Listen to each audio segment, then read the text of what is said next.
Real Talk 101, episode 181. This will be an advanced reading for March 13, Thursday, 2025. Kukuha tayo dito ng isa. Panoorin nyo lahat ng videos na na-upload ko for today at malalaman nyo yung advice ni Universe. And this will be our general reading. Kung gusto nyo pong magpa-reading ng one-on-one, mas maganda. Kasi sarili yung vibrations, yung nasasagap natin. At lalong-lalo na papunta yung Semana Santa. Di ba? At saka yung mga summer outing po ninyo. Kailangan nyo talagang ipa-reading yan. No? Kung meron kayong planong magbiyahe or may puntahan kayo na buong pamilya, magpa-reading ka para wala kang panghihinayangan. Okay? Dito. Transition. Kanina pa itong transition, kakalabas ng transition na yan. Basahin natin. This is the frog.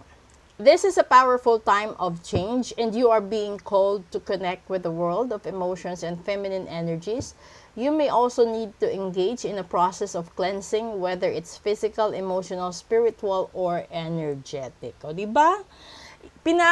Pinapahiwatig na ni Universe na kailangan mong magpa-cleansing, kailangan mong magpa-ritual, kailangan mong mag-recharge ng energy sa buhay mo. Kailangan mong baguhin yung connection mo sa emotion mo at sa buong mundo. Lalong-lalo na sa paligid natin. Real talk kasi, para din tayong cellphone na nagkakaroon din ng full storage, di ba? So, doon sa pagka-full storage ng cellphone natin, di ba yung kalimitan, nag-automatic shutdown siya. Minsan, nagkakaroon ng shaking, overheating, ganon. Ganon din ang buhay ng tao. Kung masyado ng marami yung problema mo, overthinking, depression, anxiety, heartbroken, no? Ando doon yung bankruptcy, ano pa ba? Yung patong-patong na problema, isang ano na yan, isang palatandaan na yan na kailangan mong magpa-cleansing. Kasi kailangan magkaroon ng space para pumasok yung blessing. Kasi wala talagang blessing na papasok sa buhay mo kung puro ka refuse, kung puro ka deny, kung puro ka pikit mata na namumuhay sa kung ano man yung meron sa harapan mo. Kasi halimbawa, sa pag-uugali ng tao, yung iba, ayaw nilang tanggapin yung negative critics. Kasi para sa kanila, hindi maganda. Pero kung titignan mo on the other side of perspective, real talk, yung kritiko na yun is point of view ng taong nakakakita or nag-o-observe sa'yo. Kasi magkaiba yung point of view mo sa sarili mo, sa point of view ng taong kaharap mo. So, it is better to consider or probably siguro to reconsider or to check, no, kung ano man yung point of view ng tao. Huwag mo agad bombahin ng negative or murahin or kung ano-ano, 'di ba? Kapag sinabi niya na mas maganda siguro imbes na dito mo ilagay yung pera mo, dito mo gawin, you have to think and you have to cross-examine yourself, self-study mo, tignan mo kung tama ba yung suggestion niya. If doubtful ka pa din, then you have to seek another opinion. But those people providing you opinions, suggestions, are basis lang. Ikaw pa din yung gagawa ng desisyon sa buhay mo para wala kang sisisihin. Dito, sinasabi ni Universe, you need to transit or you need to have a transition.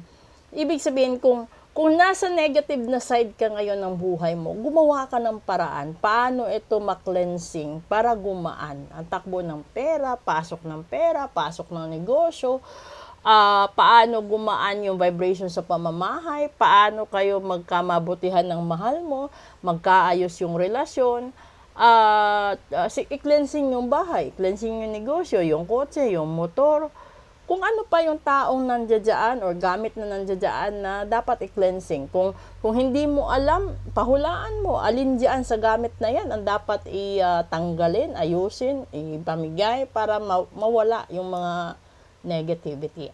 Pwede rin ipahulaan mo kung may mga tao ba talagang nagsumpa sa'yo, nagbarang sa'yo, kumulam sa'yo, or posible ginayuma ang mahal mo sa buhay, kaya nagkandalit-silit din ang takbo ng buhay ninyo.